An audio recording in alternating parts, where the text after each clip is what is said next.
بسم الله الرحمن الرحيم الحمد لله رب العالمين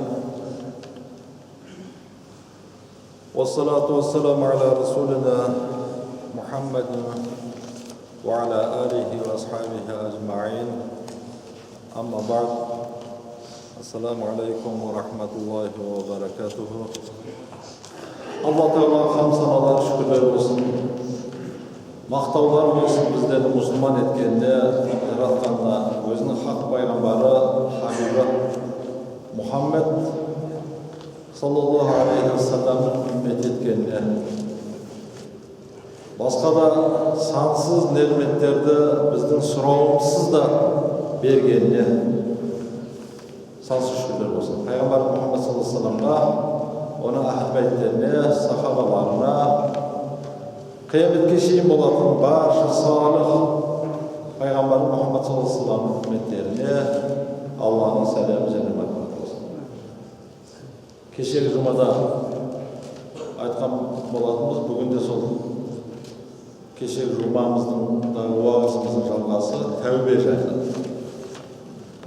Keşke ötken Cuma'da жалпы tövbe qancha qismga bölünedi, nechega bölünedi. Tövbenin kadir kasiyeti sol töңіректе болған. Бүгін енді сол tövbenin kabul olan vaxtı tövbe kabul bola mı, kabul bolmay mı? Sol mazmunda bolған. Allah subhanahu wa ta'ala özünün Kur'an-ı Kerim'inde bendelerin tövbe ettiği şahırıp bulay değil. Euzu billahi mineşşeytanirracim. Bismillahirrahmanirrahim. وَلَيْسَتِ التَّوْبَةُ لِلَّذِينَ يَعْمَلُونَ السَّيِّئَاتِ حَتَّى إِذَا حَضَرَ أَحَدَهُمُ الْمَوْتُ قَالَ إِنِّي تُبْتُ الْآنَ وَالَّذِينَ يَمُوتُونَ وَهُمْ كُفَّارٌ. Tövbe, men tövbe ettim degenim bari tövbe emas. Tövbe degenimiz yani özü günah istep жүрүp tövbe ettim degen tövbe emas deydi Allah subhanahu. Kay vaqtda tövbeni aytып жатыр? Hatta iza hadar ahadahum maut. Ölüm alqanına жеткен vaqtda men tövbe ettim degen tövbe emas. Және öz kafir iman keltirmedi. Жақсы амал жасамады. Бірақ сөйтіп тұрып да мен тәубе еттім десе, оның да тәубесі тәубе болмайды. Улайка а'тадна лахум азабан алима. Яғни алқыма жаны алқымына келген уақытта тәубе жасады дегендер, немесе өз кәпір болып жүріп әйтеуір тәубе еттім ғой дегендерге дейді Алла subhanahu wa ta'ala, біз оларға ащы азапты дайындап қойдық. Бұл аят кәримада түсінетін мәселе, жанымыз алқымымызға келмей тұрған уақытта, яғни әзір тірі екенбіз, әр сәтте тәубе етіп жүруіміз керек екендігін ұғындырады. Белгілі бір уақытта емес, ол белгілі бір уақыттарда тәубені қабыл ететін жайлар келеді аз хадисте. Бұл жерде Алла subhanahu wa ta'ala қатаң ескертіп жатыр.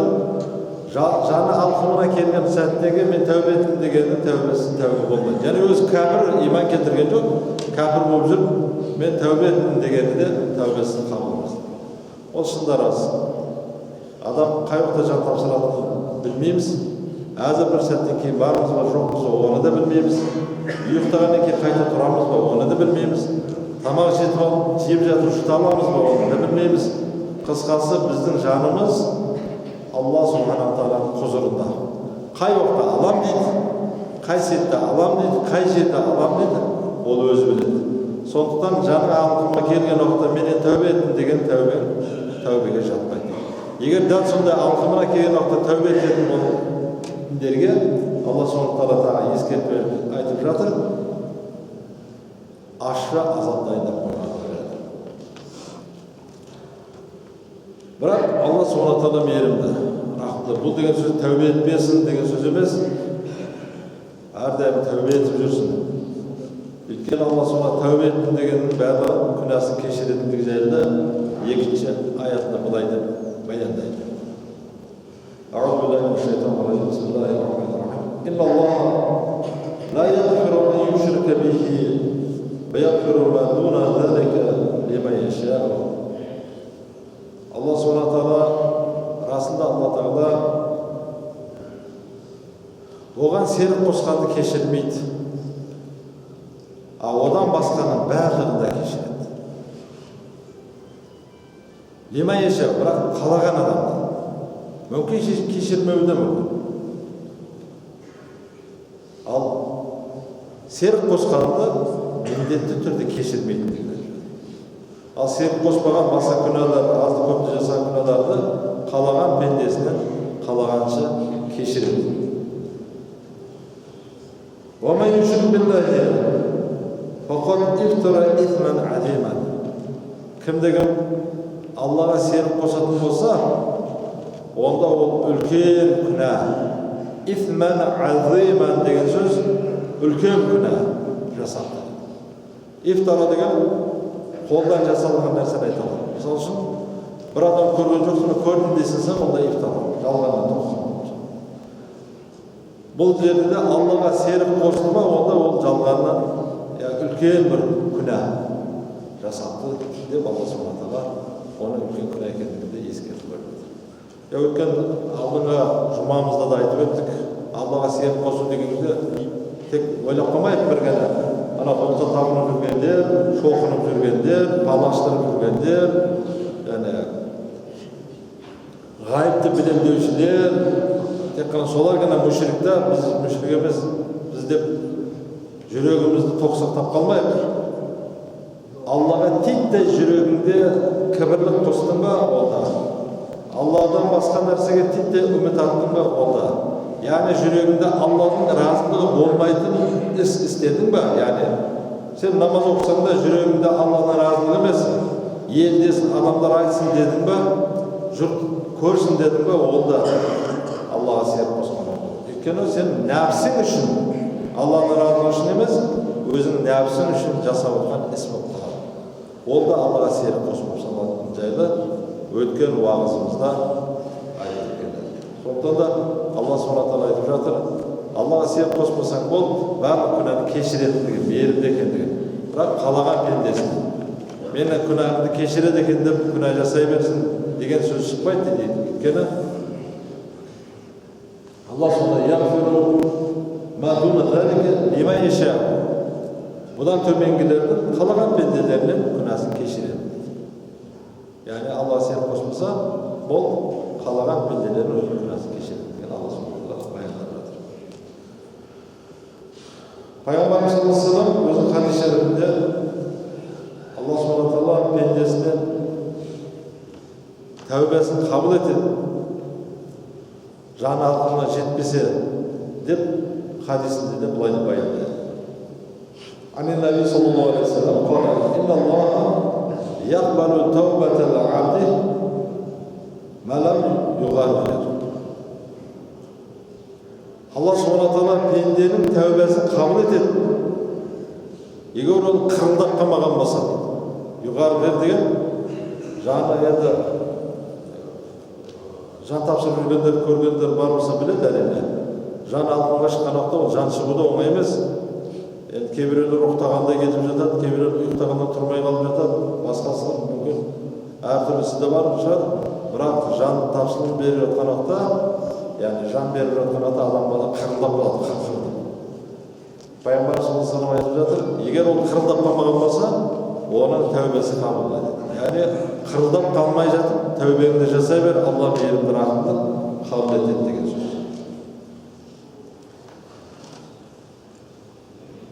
Алла Subhanahu Taala ол жайлы, яғни расында да тәубені қабыл ететін жайлы өзінің аятында да бұлай деп баяндайды. قال تعالى وهو الذي يقبل التوبة عن عباده ويعفو عن السيئات. Ол сондай зат, Алла Тағала пенделердің тәубесін қабыл етеді және күнәларын кешіреді. Яғни кешір деген сөз. Және пенделердің күнәларын, саяттарын, жаман күнәларын бәрін кешіреді. Және ол сендердің не істеп жатқандарыңды біледі деп Алла Субхана Тағала өзінің Құран Кәрімде пенделердің тәубе егер жасаса қабыл ететіндігін және күнәларын кешіріп жіберетіндігін жайында уәде беріп осылай деп тұр. Алла Тағала өте мейірімді, рахымды. Егер пенде шын ықыласпенен тәубе жасаса, ол Алла Тағала ол пенденің тәубесін қабыл етеді.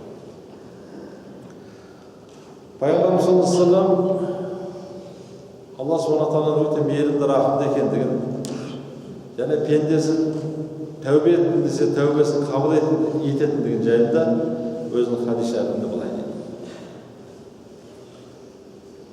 Ан Аби Муса ан Наби саллаллаху алейхи ва саллям қала инна Аллаха ябсуду ядаху бил-лайли лиятуба мусиу нахари. Алла Субхана Тағала кеш батқан уақытта қолын жайып тұрады. Күні бойы күнә істеген пенделердің тәубесін қабыл ету үшін.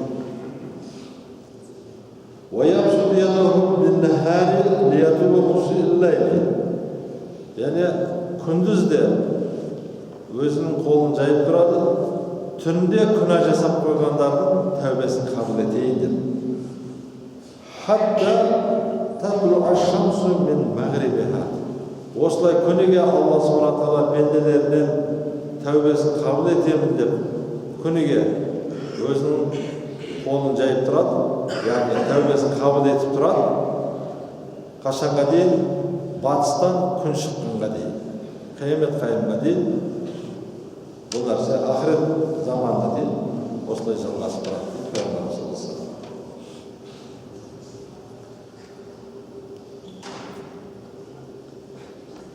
Расында күн мағриптан шығады. Әзір бізде күн шығыстан шығып тұр, батыстан батып атқан болса, бір уақыт болады, күн керісіне шығатын болады. Күн батыстан шығатын болады. Ол уақытта өлмейміз әрине. Ол да біраз уақыт, қанша уақыт екенін Құдай біледі. Ол уақытта бүкіл біз әзір бір-бірімізді төбелеп тартып алып жатқан алтын ақшалардың бәрінде жердің беті шығып кетеді. Алтында, күмісте барлығы таласып жүрген, төбелесіп жүргендердің бәрінде жердің бетіне шығып кетеді. Сол күн батыстан шыққан уақытта. Бүкіл Алланың караматтары, мойызалардың бәрі жерде көрінеді. Кейбір риуаяттарда Құран кітабының өзі қалады да Алланың кәламы көтеріліп кетеді. Адамдар Құран оқығысы келеді, бірақ дымды да оқи алмайды, дымды таба алмай қалады деген осы сияқты қияметтің белгілері жайлы айтылған бір қанша хадис бар. Мына жерде де сол қиямет келіп қалмай жатып, тезінен тәубе жасамаңдар. Ертең жаз шыққаннан кейін тәубе жасаймын. Күзде, қыста демалып жатқанда қысыменен тәубе жасап шығамын. Немесе 40-қа барғанда тәубе жасаймын, немесе 60-қа барғанда тәубе жасаймын емес. Сол күн батыстан шығып қалмай жатып, тәубе жасаңдар деп Пайғамбар саллаллаху алейхи ва саллям өз хадис шәрифінде былай деп шақырады. Ан-Наби саллаллаху алейхи ва саллям қала: "Ла тақуму саъату хатта татлу'a аш-шамсу мин мағрибиха." Қиямет болмайды, күн батыстан шықпайынша. Яғни күн батыстан шықпайынша ақыр заман болмайды. Фаида табан амана насу куллухум ажмаун. Енді күн батыстан шыққан уақытта бүкіл адам баласының барлығы иман келтіріп жібереді. Я ла иляха иллаллах Мұхаммад расулуллах деп барлығы иман келтіреді. Жердің бетіне. Өйткені шында да біздің әзір санамызға да, ғылымымызға да бұл сыймайды, физикаға да сыймайды, бұл астрономияға да сыймайды, батыста күн шығады деген Бірақ сол батыстан күн шығады, сол уақытта бүкіл адам баласының барлығы, я бұл Құдайдың құдіреті, бұл бүкіл әлемнің иесін жаратушысы да, билеушісі де бір ғана Алла деп иман келтіреді.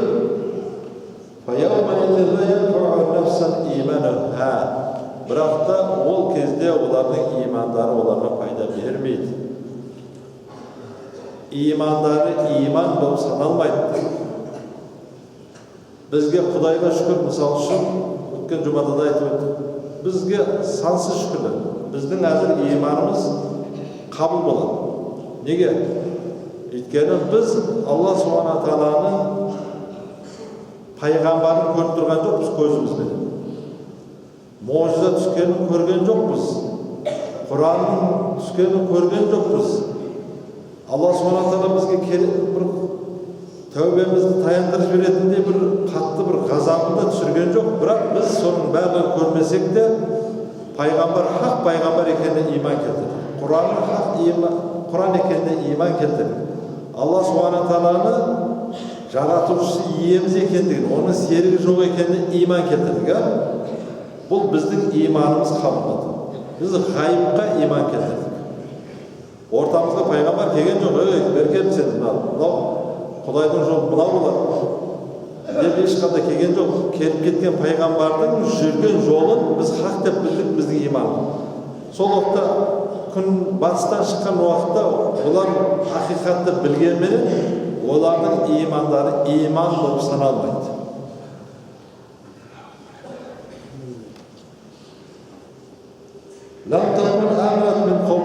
Яғни алдын ол иман келтірмеген болса. Азыр иман келтірген адамымыз бір сәттен кейін қиямет күн батыстан шығып қалды, онда иманымыз иманға өте береді, бірақ оған да иман келтірмей жүріп кейін иман келтірген болса, оның иманы иманға өтпейді. Ал кәсібін фи иманина хайран. Немесе, мына сөз өте ауыр, өте мән беретін сөз, мұқият тыңдайтын сөз, және яғни немесе иман келтірдім деді да, бірақ иманында ешбір жақсылық жасамаған болса, оның иманы иманға өтпейді. Иман келтірдік дегеннен кейін иманға жараса, менің иманым бар дегенге жараса, пенде жақсылық жасамайтын болса, қиямет батыстан шыққан уақытта оның да иманы иманға өтпейді. Мен иман келтірдім деген береді. Осы сөз өте қауіпті біз үшін. Біз иман келтірдік және иманымызға жараса жақсылық жасап жатырмыз ба, жоқ па? Біз айтамыз, мен кереметте жаман. Мүмкін сен кереметте жақсы деп отқан нәрсең, кереметте жаман нәрсе шығар. Оны немен білесің? Оны біліммен білесің, оны Құранмен білесің, оны хадиспен білесің. Сол тарасын салған уақытта оның жақсы жаман екенін, ақиқат екенін біліп қой. Сондықтан білімге қарай қаламыз. Яғни осы сөзге негізінде айтып жатқаным, иман келтірдім деді, бірақ иманында бір жақсылық жасамаған адамның қияметте күн батыстан шыққан уақыттағы оның иманы иманға пайда береді. Иман болса болмайды. Неге бұл тәубеге көбірек тоқталып жатырмыз? Тәубеге көбірек тоқталып жатқан себебіміз әлде толықтай исламның ақиқатын немесе оның кереметтерін, кеңшіліктерін көп түсінбегендіктен болар ма? Көп, әсіресе жастардың ортасындағылар, мен кеше бір күнә жасап қойдым. Мен қатты бір үлкен күнә жасап қойдым. Мен Құдай мен тәубем кешірмейді дейді дағаны, одан бетер күнәға қарай кетіп жатыр. Арамызда ондай адамдар да бар. Неге тоқтасайшы, жоқ, мен бір күнә жасап қойдым, қатты күнә жасап қойдым, мен Құдай кешірмейді. Бұл енді өзі білетін шығар, қандай ауыр күнә жасаған. Бірақ қандай күнә жасаған болсаң да, Аллаға серік қосылған болса, Алла Субхана Тағала күнәмізді кешіреді. Алла бізге мейірімді рахмет. Сондықтан біз әрдайым тәубе етіп жүруіміз керек. Жалпы кешегі немізде де айтып, тәубе үшке бөлінеді. Ол бірінші тәубе жай пенделердің әрбір күнәсін жасайтын тәубесі. Біздер әзір уақытта әр сәтімізде, әр қадамымызда Құдай кешіріңе күнәмізді тәубе етіп, мен бұдан кейін бұндай істі істемеймін деп тәубе етіп жүрсек, бізге көптік жасамайды. Ол біздердің күнәға. Екінші тәубе ол әулиелердің тәубесі. Ғафлатта қалған уақытта жасайтын тәубесі. Ғафлат дегені бір сауап іс керемет істі, немесе бір жақсы нәрсені, немесе бір әрдайым миында, жүрегінде Алланы зікір етіп тұратын бір дүниеге қызығып қалды ма, әйтеуір бір сәт жүрегінде Құдайды естен шығарып қалған болса, соны ғафлат дейді. Сондайға жасалатын тәубе. Оны әулиелер жасайды. Үшінші тәубе пайғамбарлардың тәубелері. Ол пайғамбарлардың тәубелері кейбір пайғамбарларға берілген жақсы қасиеттерген ажиз қалғандықтарына тәубе жасайды. Олар күнә жасаған үшін тәубе жасамайды. Пайғамбарлар күнә жасамайды. Олардың кейбір мәселелерде ажиз қалғандықтарынан, жасай алмай қалғандықтарынан олар тәубе жасайды. Бірақ олардың күнәға. Біздің әзірге айтып отырған тәубеміз күнәге тәубе. Ана ғафлатқа тәубе емес. Ғафлат мысал үшін Пайғамбарымыз саллаллаху алейхи ва саллям былай өткен алдыңғы жұмада айтқан. Мысал үшін аузында ашып есінеді. Пайғамбарымыз саллаллаху алейхи ва саллям айтады, есінемегін барынша. Есінегін келсе, есінемегін барынша. Тырысқын. Бірақ онда да бой бермей жатыр. Онда яғни аузында жауып есінегін. Содан кейін не айтады? Астағфирулла деп айтады. Сен аузында жауып есінедіңді, не үшін астағфирулла деп айтасың десе, сен аузында ашып есінеген уақытта ғафлат бар. Осы бір азғана сәтте Құдайды есінен шығарып тұр. Ұйқыға басу басқа ғафлат. Сол ғафлаттан Құдай кешіріп береді. Есінен айтады. Бұл енді осындай секілді ғафлаттардан тәубе ететіндер олар әулиелер. Көп құлшылықта, әрдайым зікірде жүретін. Ондай кісілер ортамызда барлығы шығар. Бірақ біздің әзірге айтып отқанымыз ол бірінші тәубесі. Күнәдан тәубе етіп қарқысақ та әулиенің қатарына жетіп қалар едік. Сонда кейде қарқылмаймыз. Мынау сенің күнәға түсі жоқ, күнә емес дейді. Қайда ерекше түседі. Ол дұрыс емес. Кейін айта кетейін осы көбіне көп бір жас балаларымыз бар жігіт. Намаз қасында тұра қойсаң болды, сол намазға тұрғаннан бастап есінеп бастайды. Ол есіней береді. Ал кейде бір әруақ болған кісілер есіней берген секілді ұқсап кетеді. Есінемеген барынша. Пайғамбарымыз саллаллаху алейхи ва саллям есінемеге тырысты. Жоқ, ол қайтадан есінеді. Ол әдетке айналып қалған, ол есінегісі келіп тұрған жоқ. Ана Кремльдің посында тұрған солдат секілді есіне береді. Дұрыс емес. Намазда тұрған адам есінемеге тұрса. Есінеді Пайғамбарымыз саллаллаху алейхи ва саллям не деді? Астағфирулла. Мына хадисте Алла субхана тағала қандай күнә жасаған болса да кешіреді. Егер де оның Алланың азабынан қияметте жазалайтындығына шын жүрекпен ықыластап, яғни қорыққан болса, тәубе еткен болса. Пайғамбар саллаллаху алейхи ва саллям ұзақ хадис. Абу Хурайрадан келеді, Пайғамбар саллаллаху алейхи ва саллям айтып берді. Бір кісі қатты күнә жасайды, бұл алдан нелерінде есілген болсаңдар, қатты күнә жасайды да, енді балдарына өсиет етеді. Мен енді өлемін, өлгеннен кейін менің тәнімді, яғни денемді өртеңдер, жартысын күл болған екен, күлінің жартысын теңізге шашып жіберіңдер, жартысын шөл далаға шашып жіберіңдер. Әлі кісі өлгеннен кейін балдары әкесінің өсиеті бойынша әкесін өртейіп, күлін алады да жартысын теңіздің үстіне шашып жібереді, жартысын құмның үстіне, яғни шөл далаға шашып жібереді. Алла субхана тағала әрдайым кісінің жасатына, тәніне, күл болып кеткен тәніне теңізге айтады, жина адамның тәніне бәрін жинайды, шөлге айтады, далаға, құмға, топыраққа айтады, жина адамның денесін, күл болған денесін.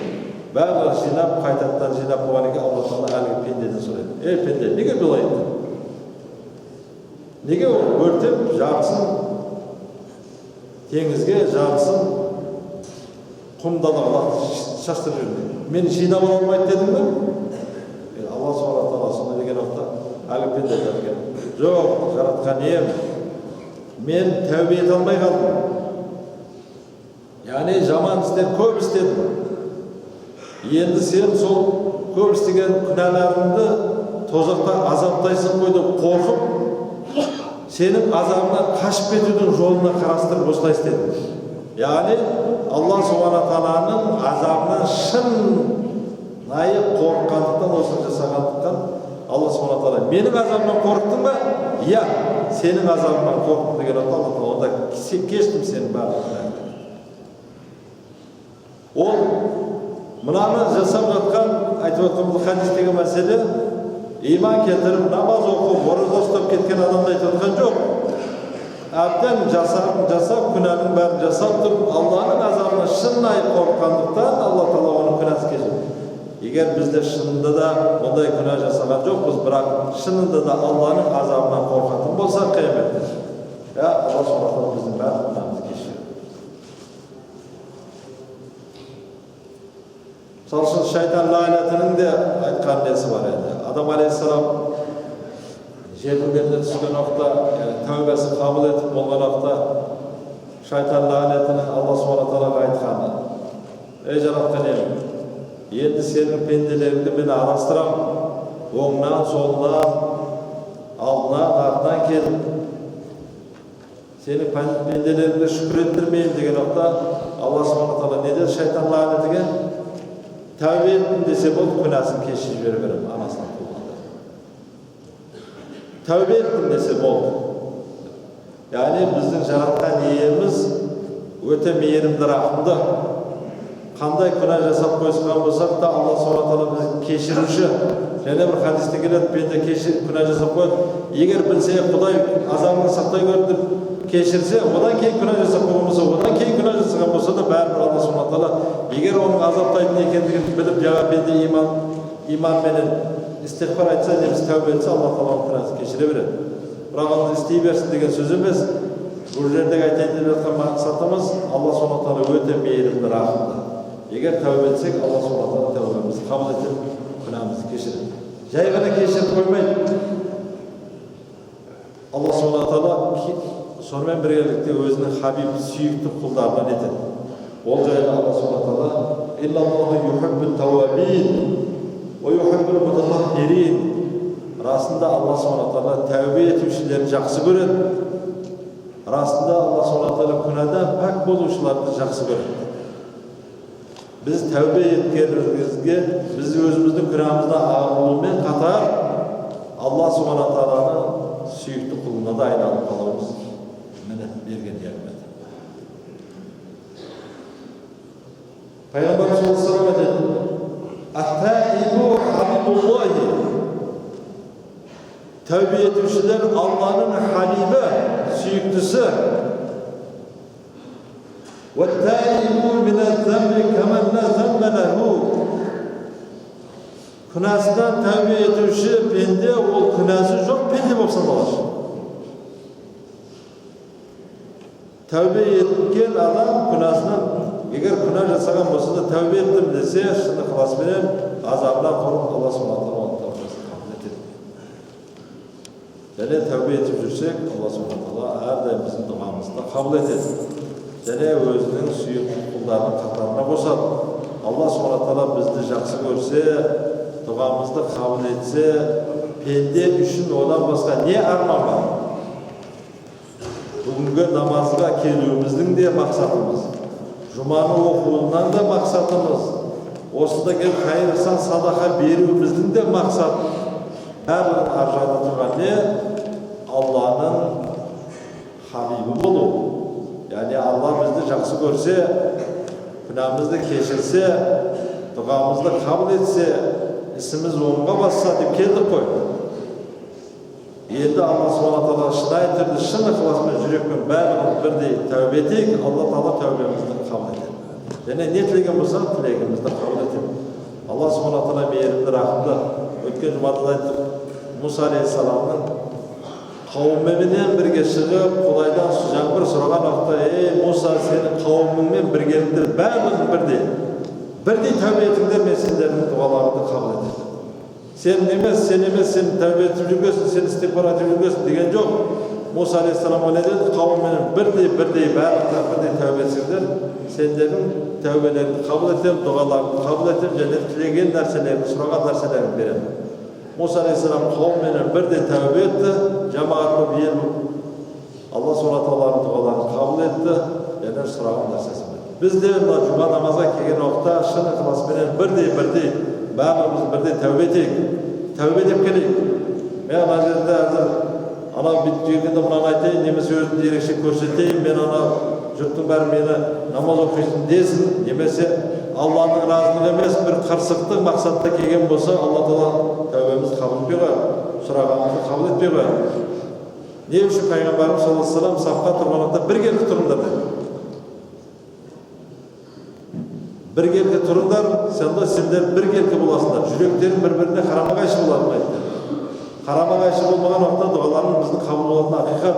Сондықтан да жұмаға келген уақытта әрдайым мейлі жұмада болайық, жай намазда болайық, 5 уақыт намазда болайық, қай жерде болсақ та шын ниетпенен, ықыласпенен Аллаға тәубе етіп келсек, Алла Тағала тілегімізді қабыл етеді, тәубемізді қабыл етеді.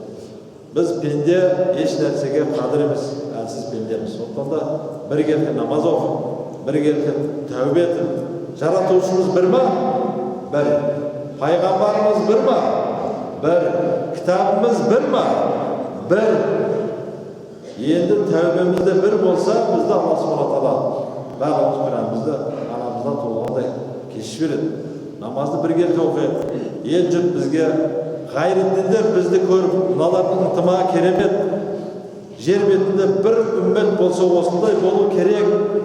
Баласының жақсы болуын қалаған адам мешітке қарай жіберуге тырысып бағып жатса, соған біз ұқсап бақса, яғни сондай бізге сүйсіне қаратындай болса, міне сонда тәубе. Ал енді жоқ қырсықты жасайтын болса, ел жұрттың бәрі бізден шошып кететін, аман істейтін болса, онда сен Аллаға сеніп қосқандардың қатарында болып қалуың әбден мүмкін. Құдай рахметін Алла қылсын. Енді әр жұмада да айтып жатырмыз, намаздың парыздары. Өйткені шында да мен кеше бір өзімде куә болдым, қасыма бір жігіт келіп, басында қолдарын көтеріп, кейінгісін көтермеді, сөйтіп қарасам, шында да ендіген намазға келген жігіт екен. Яғни намазға келіп отқан кісілер жақсылап мұқият тыңдап алыңдар. Намаздың сыртқы парыздары дәретті болуы, киімі таза болуы, әуреті жауып, үстінде киімдері болуы, тұрған жері таза болуы, намаздың уақыты болуы және ниет соның ішінде. Ал енді ішкі парыздары Аллаху акбар деп қол көтеріп, құлаққа дейін көтеріп, кіндіктің астына байлау сүннет осы Аллаху акбар деп айту тәкбір тахримасы парыз. Құлаққа дейін қол көтересіңдер, кіндіктің астына байлау, бұл сүннет кіндіктің астына байлау. Содан кейін имам Фатиха сүресін оқытқанда тып-тыныш тыңдап тұрасың, рукуға барасың, сәждеге барасың. Сол сәждеге баратқанда, рукуға баратқанда қолды көтере бермейсің. Фатиха сүресін оқыған екен, әминді іштен айту сүннет. Осы шарттардың бәрін дұрыс орындаса, Алла Subhanahu Ta'ala біздің тәубемізді қабыл етеді, намазымызды қабыл етеді, тілегімізді қабыл етеді, Алла Тағала иманымызды кәміл етеді. Ва ахир дауана алхамдулиллахи раббил аламин. Аллаху акбар.